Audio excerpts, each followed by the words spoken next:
So this is the next type of problem they want us to do with sum and difference. So here they want me to find the tangent of alpha plus beta. And so first, there's our formulas for the tangents. And so if we're doing alpha plus beta, there's our formula that we need.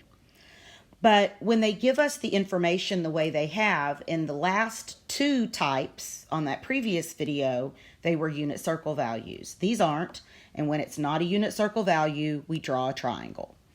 So for the first guy here, when I draw a triangle in quadrant 3, they tell me the cosine of alpha is -3/5. And when I do Pythagorean theorem, I know that that missing piece there is going to be 4. And since we're in the third quadrant, I know that that 4 has to be negative. So for this formula, I need the tangent values. So from that triangle, the tangent of alpha is +4/3. I'll do the same thing, draw the triangle for beta.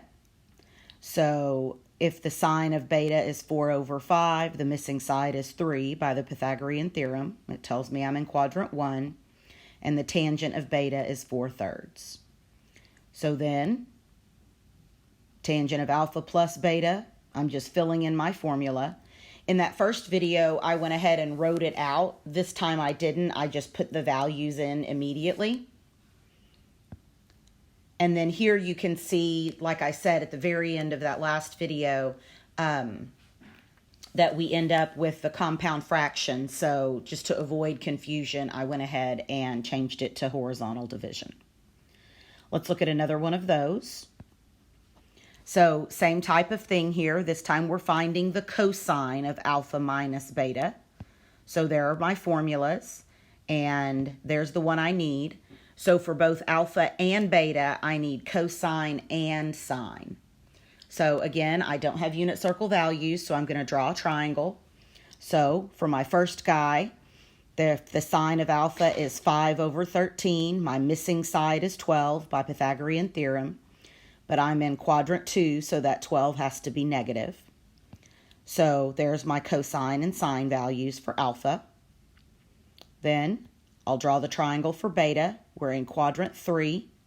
So if the tangent is 5/12, the hypotenuse is 13. But we're in quadrant 3, so both the 12 and the 5 are negative. And then finding the sine and the cosine. Then we're just plugging it in. Now we're looking at the cosine of alpha minus beta, so we're going to plug in all of our pieces. This time I did go ahead and write it all the way out. You don't have to. And I'm just going to plug in my cosine alpha, cosine beta, sine alpha, and sine beta, and then massage it until I get an answer. Okay, the last type of thing they want us to do with sum and difference looks like this. So remember that when they have the inverse tangent of u, that means the angle with a tangent value of u. So I can call that angle alpha. The same thing for the inverse sine of v. That means the angle with a sine value of v. So I could call that angle beta. So now what I'm looking at is the sine of alpha plus beta. So there's the formulas. There's the one I need, right? And again, we do not have unit circle values, so when we don't, we draw a triangle. So for alpha, I know that the tangent of alpha is u. So I have u and 1 there, opposite and adjacent. And the Pythagorean theorem tells me that the hypotenuse is the square root of u squared plus 1. And then I need to find the cosine and sine values. You should remember doing these when we did compositions, right? And then same thing with beta. We'll draw our triangle. And if the sine is v, then hypotenuse is 1, and my adjacent side then is the square root of 1 minus v squared, again by Pythagorean theorem. And so there are my cosine and sine values.